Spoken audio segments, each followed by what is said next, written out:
Congo Avenir. Mokaya Bako. Félix Tshisekedi. Sonyo ya lata. Sonyo le leke la ye. Sonyo ngoni ni boyebi. Boyebi. Alinga goyo kateba lo bakio no. Kabila mutano makie. Epesa Sonyo. Yami bale nini? Yami bale. Comme le connaît, comme il est président, président élu. Ceux qui a bien failli le président élu et puis Liboma. La majorité des membres de l'Union sacrée pour la nation sont les transfuges du Front commun pour le Congo. Quel regard portez-vous sur cette plateforme qui se solidifie autour de Félix Tshisekedi? Bon, je l'ai déjà dit à certaines occasions. Je ne peux pas me permettre d'émettre un jugement sur le libre choix de certains de mes collègues qui ont pris leur liberté en quittant les FCC. Mais tout ce que je peux regretter, c'est la configuration politique actuelle qui est fondée sur de la transhumance, sur le manque de constance et sur l'incohérence. Donc, je pense que chacun est libre de choisir l'option qu'il juge bonne et il ne m'appartient pas à moi de les juger parce qu'ils ont des raisons que moi je ne connais pas.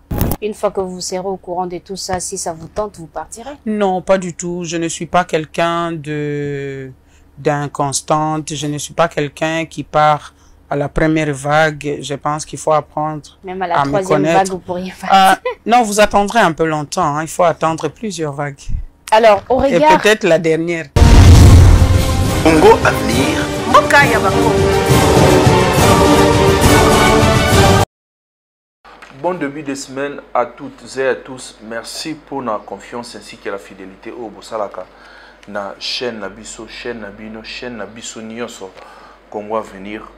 Plus de 143 81 369 17 43. Tobandi était ba week-end et c'est pas ça qui m'a l'amour par la grâce de Dieu. Tokutani lisusu na masolo na biso oyo ba sujet d'actualité et ça vraiment il y a kafu. Assassinat il y a Chéribin Okende.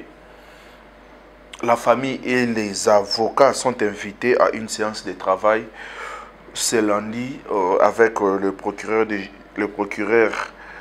sur le préalable envie de procéder à l'autopsie.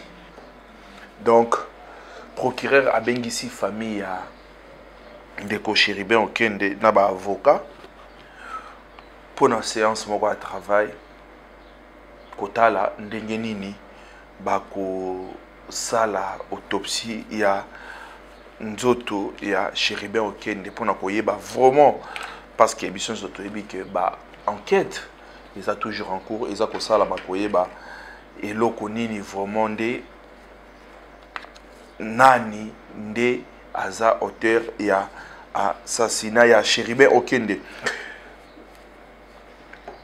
Constant Moutamba, Martin Fayulu, nani aza le vrai leader et opposition dans masolo na biso to yebi bisonyo so que Martin Fayulu le 29 samedi azalaki na terrain Bouddha meeting et moi na mboka Constant Moutamba aussi yepe azalaki na meeting lobby dimanche na terrain ya Sainte-Thérèse na Njili et nani nde aza maintenant ko incarner la leadership de l'opposition pour Koto Constant Moutamba lobi yende leader Martin Fayulu lobi yepe leader Adolphe Muzi tu es pas na kuna na opposition Moïse Katumbi opposition c'est ça ngape na kananga kuna opposition Moïse Katumbi pe yepe na kashobwe kuna opposition donc nani nde le vrai leader de l'opposition. Élection en RDC, plus de 900 machines ils allaient qui brûler na entrepôt ya Seni na Sud Kivu donc nani nde a zikisi ba machine wana biso sotoye bien que élection eza en décembre 2023 le 20 et soki ba machine wana eziki donc yango na toza kosenga na seni vraiment ba enquête et salama et puis ba enquête wana et salama vraiment très bien poété toyeba ba responsabilité et cause na moto nani nde moto akomanditaki enquête wana est-ce qu'ils a kaka courant donc incendie on est utakiwa pour que e ba kozik ça donc machine ebele ndengona ya seni enfin na masona msoto kosimba Geneviève Inagosi bino so boyebi Geneviève Inagosi aza député national il y a na compte il y a parti il y a Joseph Kabila donc Geneviève Inagosi oyo aza na FCC mais aujourd'hui le secrétaire permanent adjoint Ferdinand Kambere et Joseph Kabila. Tout le bagou de Joseph Kabila vient de chasser Geneviève Inagosi du FCC et elle est interdite. Yako engager les sous combo ya FCC ni à Pépère ni à Joseph Kabila na monakonaye. Pourquoi? Parce que raison eza Geneviève Inagosi ba moni na kati ya liste électorale ya Seni akendaki ko déposer candidature na ye na wamba kuna esika o amesana ko postuler esika oyo aza vraiment leader moko incontournable na contre na ye kuna Geneviève Inagosi a kokité et loko nini etindie akende ko postuler et a postuler na regroupement ya Union Sacrée. Donc pour l'instant je vous confirme que Geneviève Inagosi est bel et bien dans l'Union Sacrée. Elle vient de tourner l'histoire de Joseph Kabila. Elle vient de tourner le dos à Joseph Kabila. A postuler dans le regroupement Oyo, Bazobenga A24. A24, Rwanda Bandeko. Et ça, parmi le regroupement Oyo, Fifi Masuka, gouverneur, il y a Lualaba, a Siliko créé. A créé 3 regroupements politiques. Oyo et comme ma parti politique est belé dans l'élection. Bisson Sotobi, vraiment, la dame.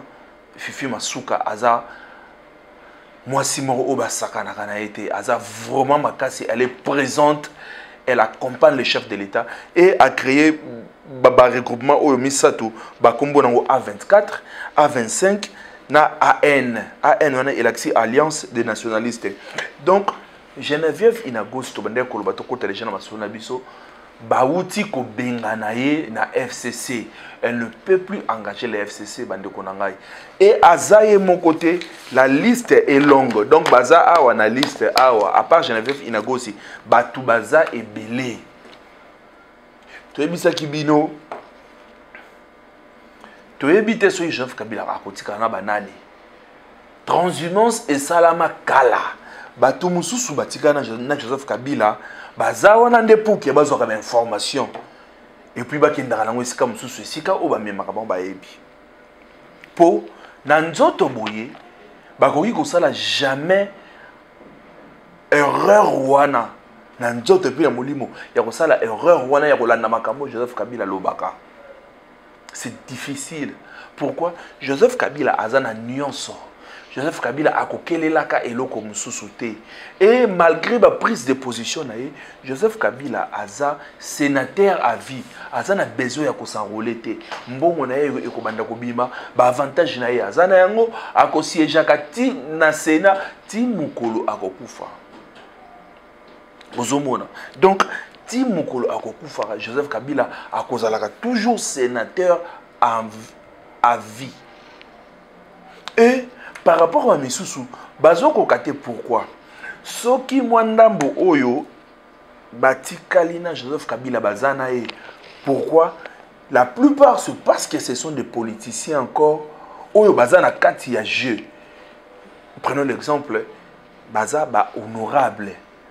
Donc ba député national, ba sénateur et loko eza kosala ke mingi ba résister angona.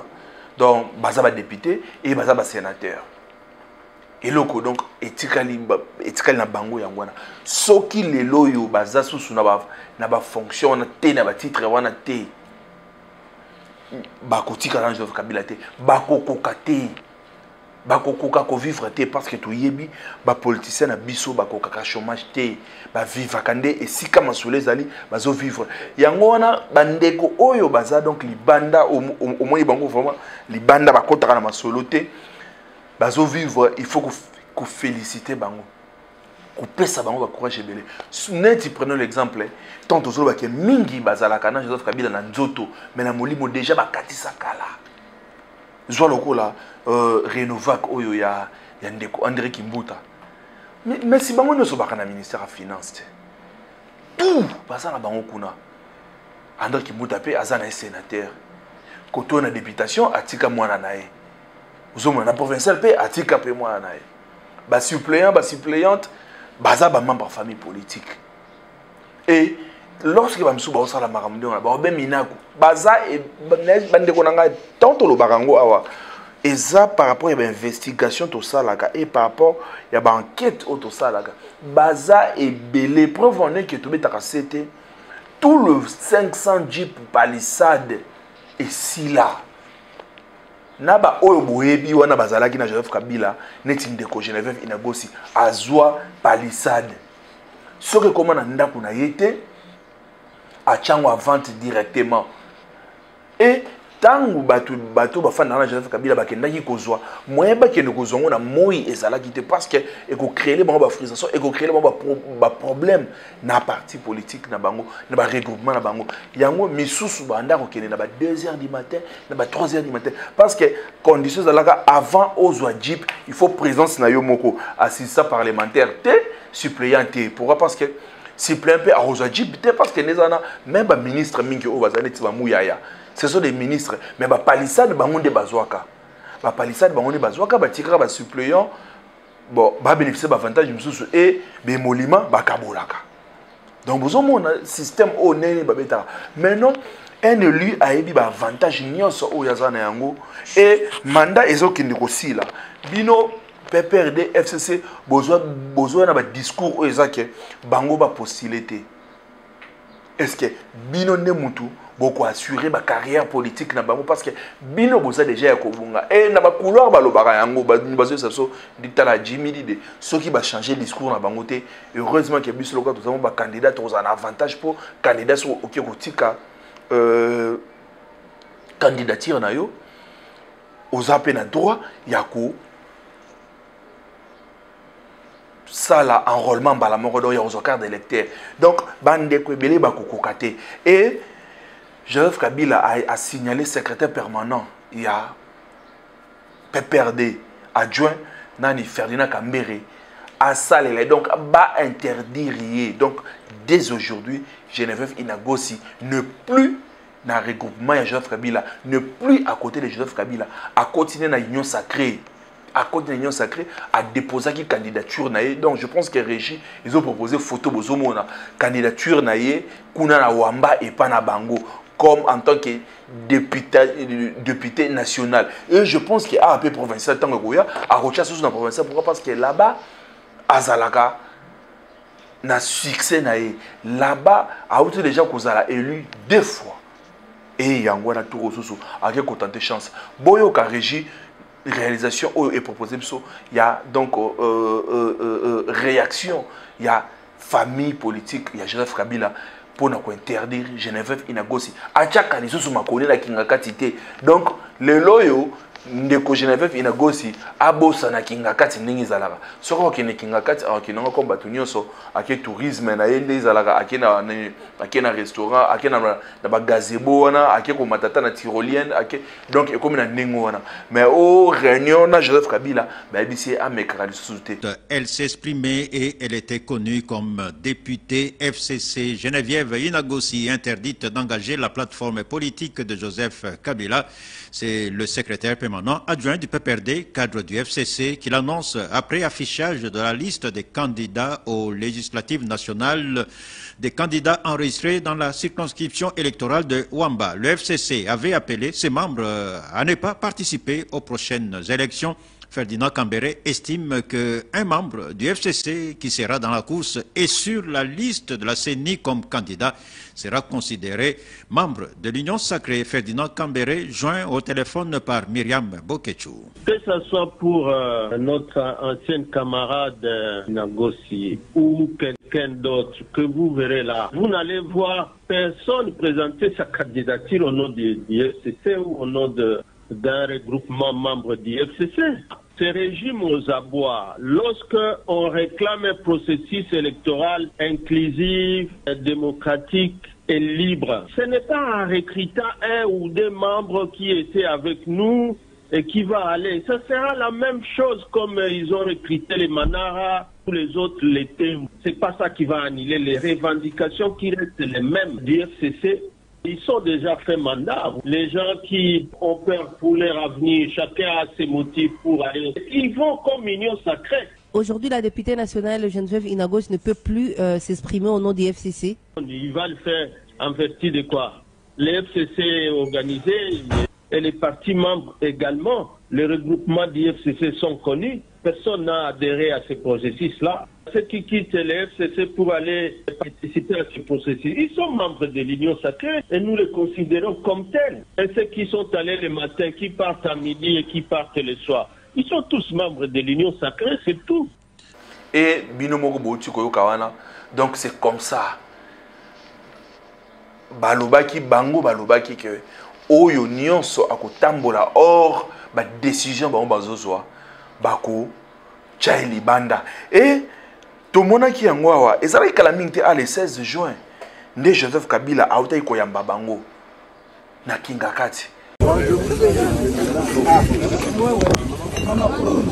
Félix est où? Dès qu'ils ont fini, retirez-vous.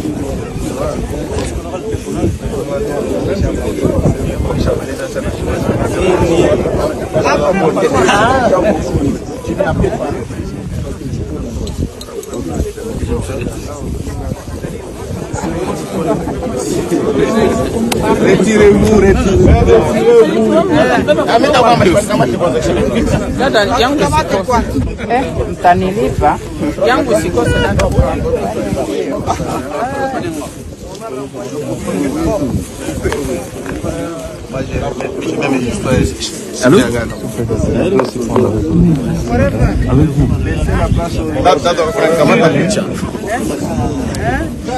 Nitakutumia.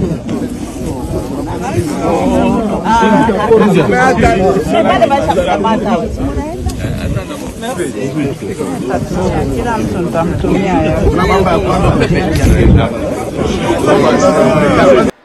Elobama ki Joseph Kabila koloba, toloba ki Joseph Kabila koloba na lisute. O aneza Joseph Kabila amemaka akumbaka nde bato pourquoi parce que par rapport à la trahison oyo basala ye. Donc ba oboza mayele eza donc ni train ezokende. So za makasi o sauter. Neti ndenge ba boshak ba sota, ndenge ba tunda yakasi ndende yemei a sota, ndenge ba Adolphe Lumanu ba sota, ndenge ba Cheo Kitundu ba sota. L'Europe est comme tour à Genève, il n'a gosi pas ça à sauter naé. Donc ce que makasi, papita m'a pensé au kokapé au sauter.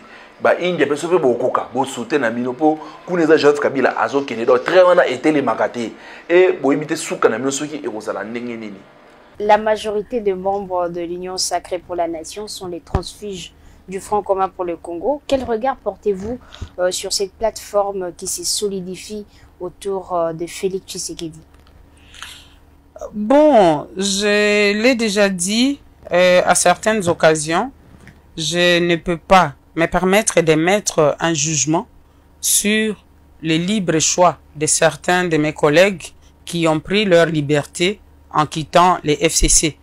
Mais tout ce que je peux regretter, c'est la configuration politique actuelle qui est fondée sur de la transhumance, sur le manque de constance et sur l'incohérence. Donc je pense que chacun est libre de choisir l'option qu'il juge bonne Et il ne m'appartient pas à moi de les juger parce qu'ils ont des raisons que moi je ne connais pas. Alors après le départ de plusieurs membres de la famille politique de Joseph Kabila, ne craignez-vous pas que finalement cette plateforme reste une coquille vide? Non, la plateforme n'est pas une coquille vide.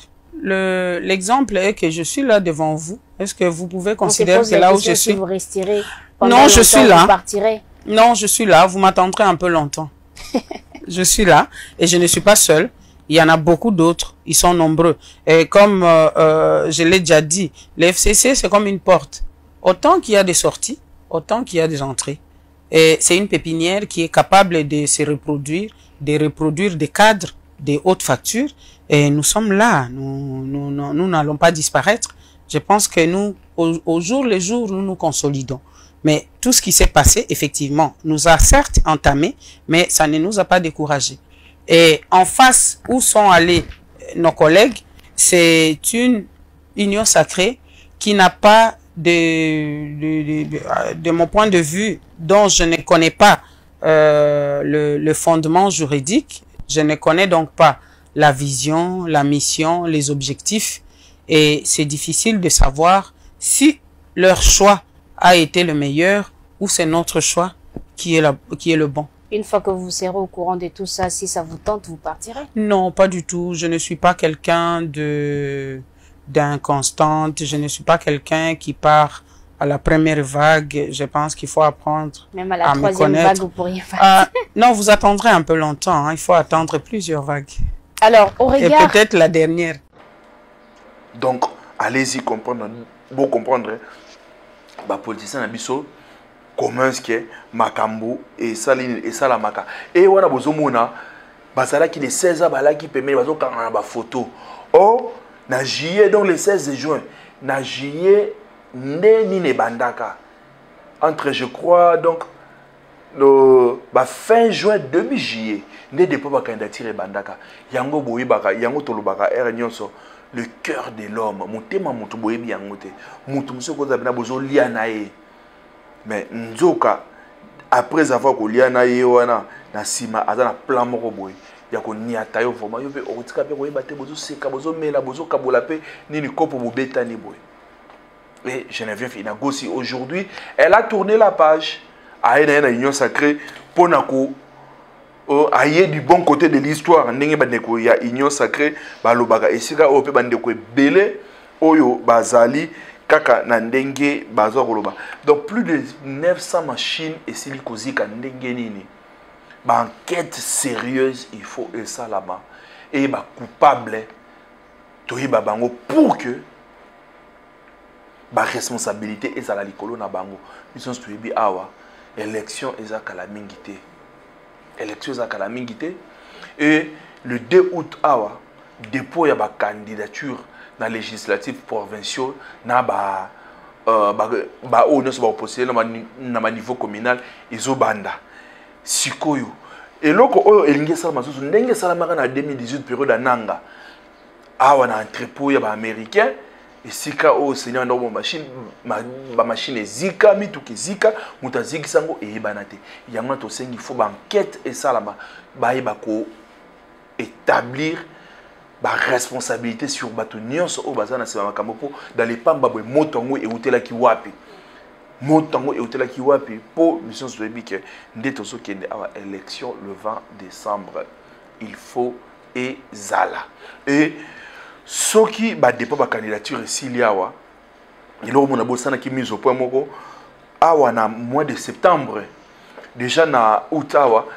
cour constitutionnelle a traité ba kaya batuna bato ba contentieux ba o bazana ba problème na justice loko neti wa matata to ebite so ba suka ndeni et boza la surprise ya komona bato mususu lisusu soki seni et liste ngana simino bato baza ebele o bazana Joseph Kabila ba cha ba candidature poser la kaka seni so donc soki liste définitive et bimi bokomona bato mususu o bondima kite na yepe nani mtakuwa kundima kia Geneviève Inagosi tozo ngasolo masolo na po nani akwa kundima kia Geneviève Inagosi akwe kutika Kabila po tozo mona kutu wana kinga kati tango bazokanga photo mutazo kanga photo ezalaki Jeannette Kabila dada dada kanga photo na raïs na juin nzoka na juillet azo sanene azo traverser azo tika bango yende akufanzala abika Kabila yo na famille na yo na bandeko no déjà bobonga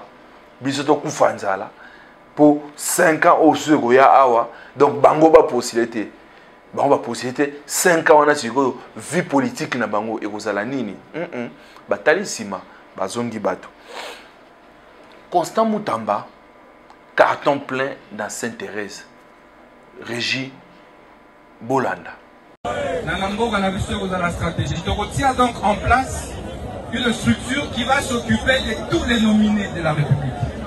En commençant par les simples chargés d'études. Si la ministre, Motola Motosengeli Aye va origine. Les lois ont voulu qu'elle va infiltrer Bazata voisin. Voisin na Yazanani. Tala voisin. Voisin na Yazanani. Voisin na Yazanani. Tala Yazanani. Voisin. Voisin Yazanani. Tala Sima na yo Sima Yazanani. Liboso na Yazanani. Le Congo. Le Congo.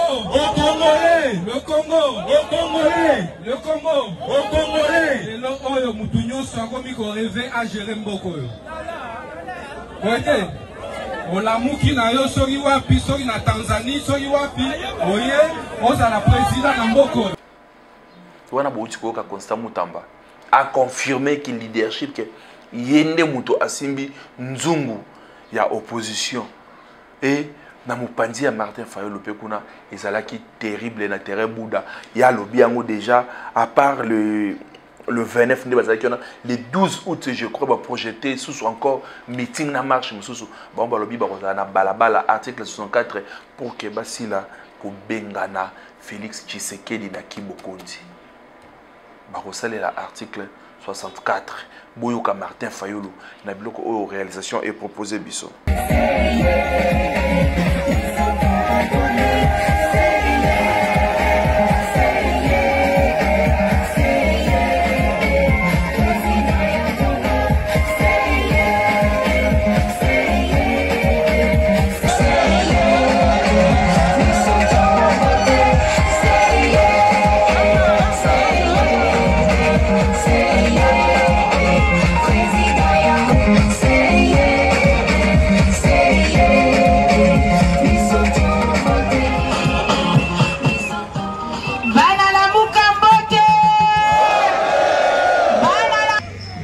Oyo kadima alingi kolakisa te bakombo oyo eza na kati ya serveur koyeba bato boni bazali kuna bato soki tomoni clair te baaudite fichier wana te c'est-à-dire balandeli yango bayeba soki ezali malamu to mabe soki esalemi te biso tokopesa bakombo na biso te poto ke ndeko vote to solo lila ndeko kadima mais to yoko mona ke ndeko wana même ba loi o ezo ko kamba makambo élection ayi ngo malamu te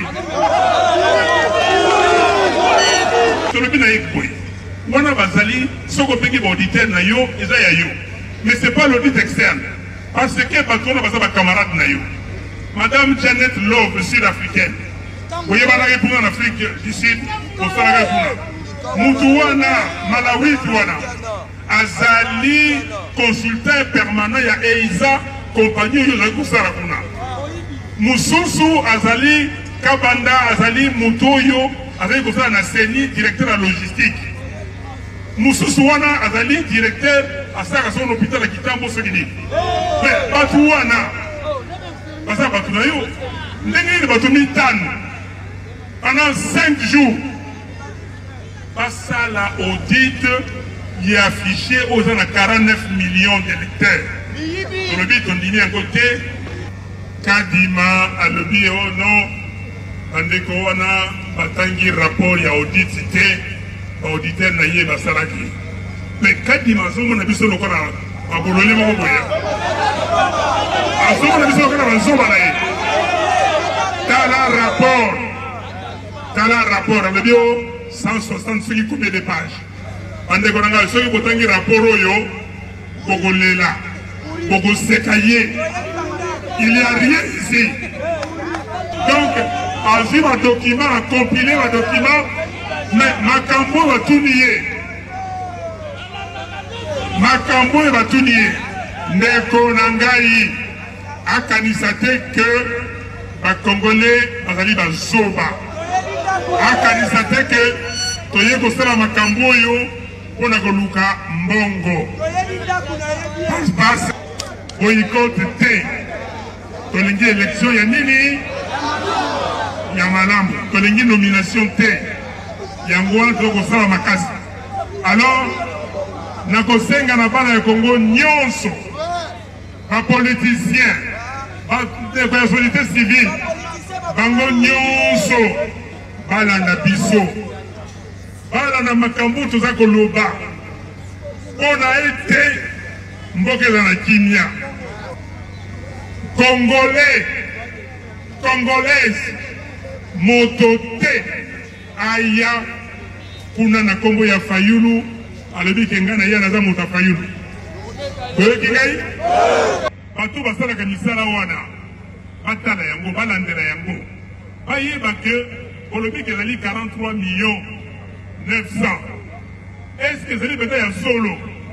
Est-ce que bato wana bazali soko tangi olobi o komo na ngai Kingandi? Est-ce que Kingandi misapine ya maboko ezali? Soki ezali te otie pembeni. Parce que bato oyo bayaka liboso na 2018 oyo tobengaki ya OIF bayaki kosala ntango batali bamoni que 6 millions, plus de 6 millions de personnes bazalaki na bilemo ya maboko te nyonso zomi oyo efezala zomi.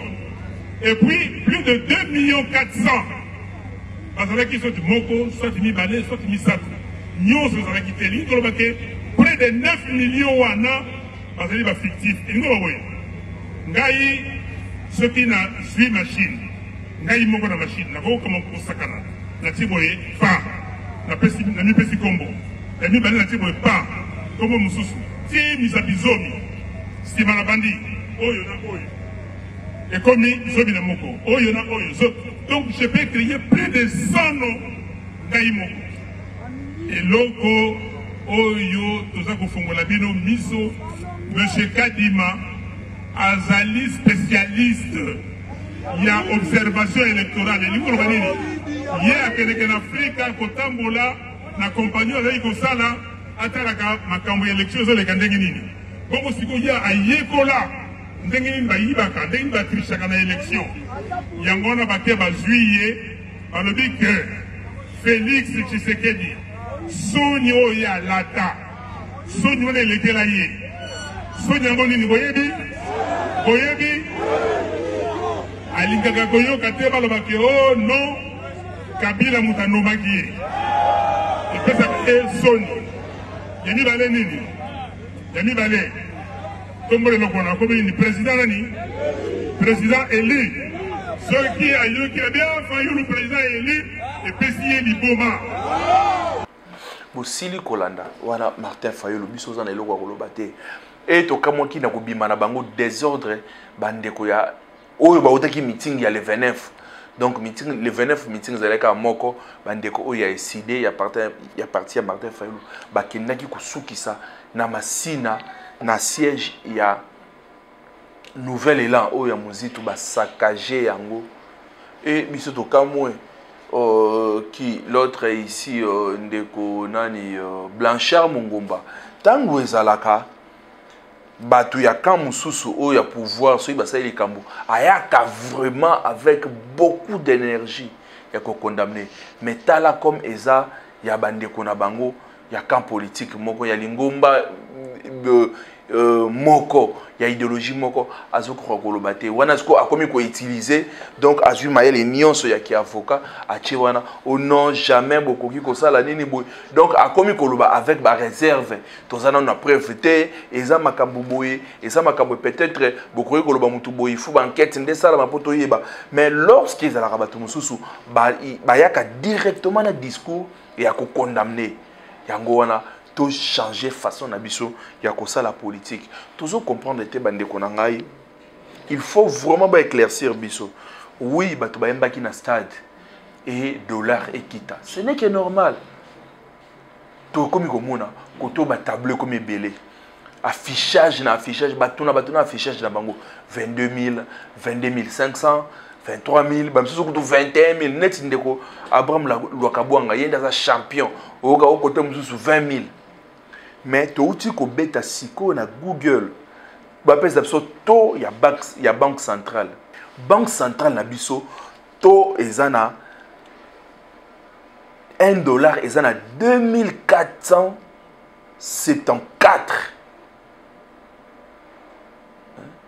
Donc 2470 francs congolais, $1. Oyo to banque centrale ache. Maintenant oyo bakambi ça bazo tia ba 22 wana. Au moins que eza kolé la population. Eux banque centrale ache ndengona. Bakambi c'était peu ache ndengona. Donc banque centrale pardon ache na 2470. Bakambi c'était ba na 2200 2250. Réseau téléphonique bango bazana 2450 et réseau téléphonique système ni bazo sala soki olingi o changer mbongo na réseau na bango balingité mais bango bazaka na besoin que soki olingi o so mande crédit olingi o so ba forfait wana baza kotekela bato na to wana au juste banque centrale yaka ko éclaircir bato et to ebi que ti lelo ba fonctionner non ba futamité boké bato craindre baya ba futa ba fonctionner na to ya C et mbalamoko pour dès que ba futa ba fonctionner mbongo ezongi et comment 27 parce que jusque là et loko eza ko quitter ça to na ba tableau ba 22 ba 22.5 mais et loko eza ko quitter ezate na FC kutu bas ni ba elanga lipa ya 500 francs à kanga journée eza participer mawa ndeko Vital Kamerhe na économie ils ont vraiment participé ma grammage wana to ebité soki yango et lipa 500 et comité à moi mokusa tala moi mokieboy dollar erokita bilo erokita te o wana système nini et oromona ka tant ba futa ba fonctionnaire et salinini et matina yango bato na bato bazana tona bango bato na bazana tona bango et to ebi surtout ba réseau téléphonique ba c'est ça ba G o bozana yango parce que depuis longtemps to betela yango c'était ba réseau téléphonique elingaka toujours ko lia mboka na biso prenons l'exemple ezana ba appel oyo eutaka lebana ba appels internationaux mingi sur réseau kota muta bengi na France muta bengi na Londres mais bimi numéro ya réseau moko awa na koloba yango na ni na cité soit Airtel soit Vodacom nyonso wana pour que la gouvernement et tobetel rango c'était ministre ya petentique landela eloko wana oyebi yango ba réseau téléphonique ya tant des appels au eutaka di banda sur que koti au lieu numéro na bango ebima pour que mboka est taxé bango na appels internationaux bango ba kobimisa c'est comme si ça appel ya